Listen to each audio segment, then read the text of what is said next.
Na segunda parte desta aula pública, sobre os impactos da crise brasileira no mundo, Reginaldo Nasser responde a perguntas do público da PUC em São Paulo. A conjuntura latino-americana se assemelha em muito. Você tem um golpe em curso no Brasil, a eleição do Macri à direita no Brasil, uma derrota muito grande parlamentar na Venezuela, o plebiscito que o governo Evo perdeu por conta da reeleição. E essa conjuntura muito parecida nesses países, em que medida pode abrir alas para que esses movimentos mais aglutinados, mais articulados, possam se articular internacionalmente? O fato é que, nesses últimos 10, 12 anos, né, as articulações governamentais não se corresponderam no nível, vamos dizer, social, no nível societal. Mas eu diria que essas questões também não podem ser restritas mais à América Latina. Eu não, a partir do olhar que eu tenho para a globalização, a partir do olhar que eu tenho para as questões urbanas, olha, eu posso muito bem ter realidades muito semelhantes de São Paulo com Buenos Aires, mas São Paulo com Paris, São Paulo com Londres, Rio de Janeiro. Portanto, eu acho que também é um momento de quebrar um pouco essa...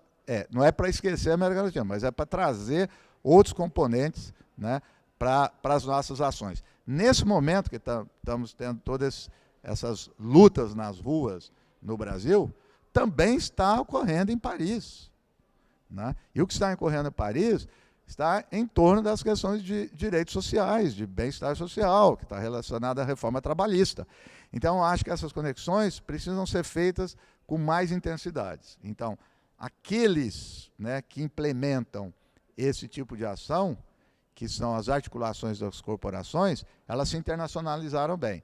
A reação ainda ela é fraca. Até um certo momento, a mídia internacional ela simplesmente reproduzia o que a grande corporação da mídia aqui no Brasil produzia sobre a situação política, mas a partir de um certo momento a gente viu uma certa mudança nesse cenário, né?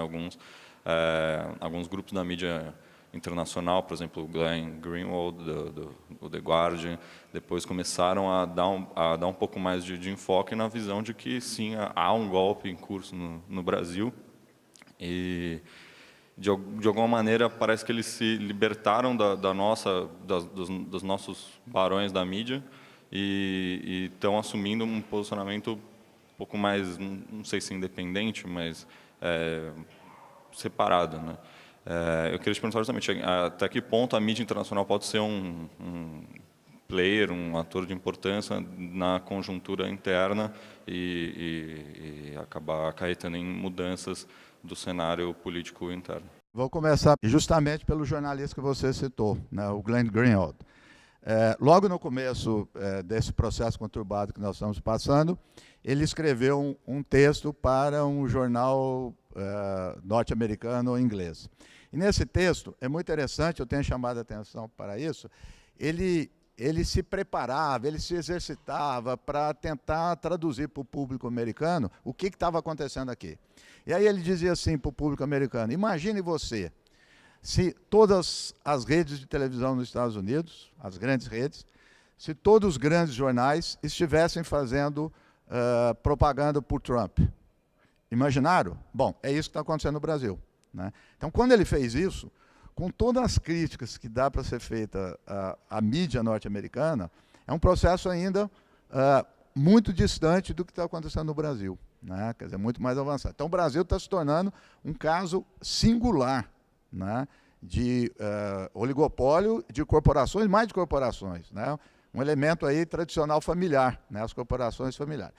E quando ele chamou a atenção disso, né, ele também trouxe para cá um debate interessante, porque na medida que ele passou a fazer essas conexões fora, né, alguns jornalistas aqui, e a mídia passou a ficar incomodada. Isso é pouco, é óbvio, porque nós estamos falando de meios materiais, quer dizer, isso eu acho que vai atingir quando nós tivemos aí a discussão sobre a regulação da mídia, mas eu acredito que estamos em confronto, vamos dizer assim, estamos em luta. Como é que é a política clássica, como a gente estuda na faculdade, ela mudou nessa globalização e a sociedade não consegue ver refletido em nenhum tipo de partido político antigo os desejos e os anseios sendo representados, e eles se veem sendo vencidos pelas grandes corporações nos lobbies. Eu vou trazer aqui para a gente pensar junto a experiência da chamada Primavera Árabe e localizar mais precisamente no Egito, né? Então, o que aconteceu no Egito? Né? Uma longa ditadura, quer dizer, desde a independência do Egito, a ditadura de militares, né? A repressão a movimentos sociais, praticamente a inexistência de partidos políticos, e chegou um momento, por várias razões, por ação espontânea, fora de qualquer organização, fora de qualquer partido, esse pessoal foi para a rua. Foi para a rua, foi para a Praça Tahrir, grandes manifestações, fizeram realizações importantes, porque derrubaram um governo, né, de 30 anos, mantido pelos Estados Unidos, um governo militarizado, etc. Não é pouco lutar contra isso. Se mostrou criativo, né, boa parte foram a juventude que estava ali presente, etc. Mas o momento posterior, e que ele se estende até agora, ele foi complicado. E foi complicado porque não se conseguiu articular para dar o outro passo, né? Com a queda do governo, apareceram os grupos organizados, né? Então, isso acaba sendo um grande problema que a gente vai lidar na política. Quer dizer, os grupos organizados, eles se encastelam, ossificam, impedem a criação, mas, por outro lado, eles são muito eficientes em dar respostas, né? E, no caso do Egito, o confronto passou a ser entre a Irmandade Muçulmana, que é um grupo organizado internacionalmente, existe desde a década de 30, e os militares. E acabou resultando no golpe militar. Mas, eu diria, esse movimento foi extinto? Não, ele continua lá, vamos dizer, no subsolo, né? Não está ainda aparecendo como a dimensão que ele tinha. Então, portanto, nós devemos ter criatividade, devemos, para pensar um pouco essa relação hoje, né?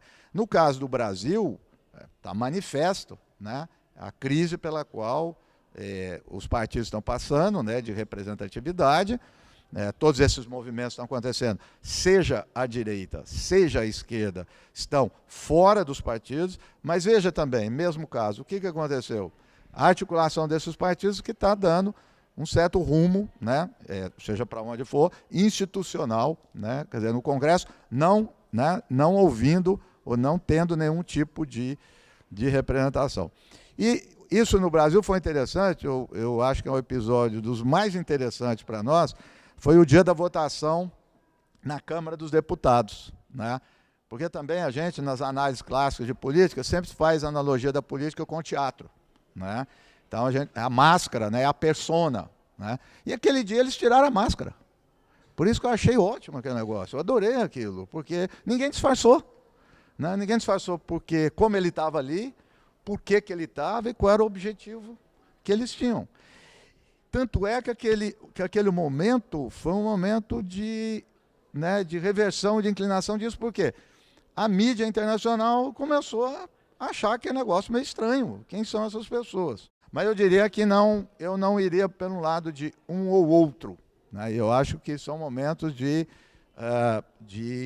redefinições de ambos, tanto dos movimentos como dos partidos. Mas, de qualquer forma, tem uma questão objetiva que eu entendo que a gente deve lutar, a questão do financiamento. Isso sim, né? Eu acho que isso nós devemos ter uma luta para acabar com o financiamento das campanhas, quer dizer, cortar o máximo possível dos laços, né, que facilitam, né, não vai impedir, mas facilitam esse processo de corrupção e degradação dos partidos políticos.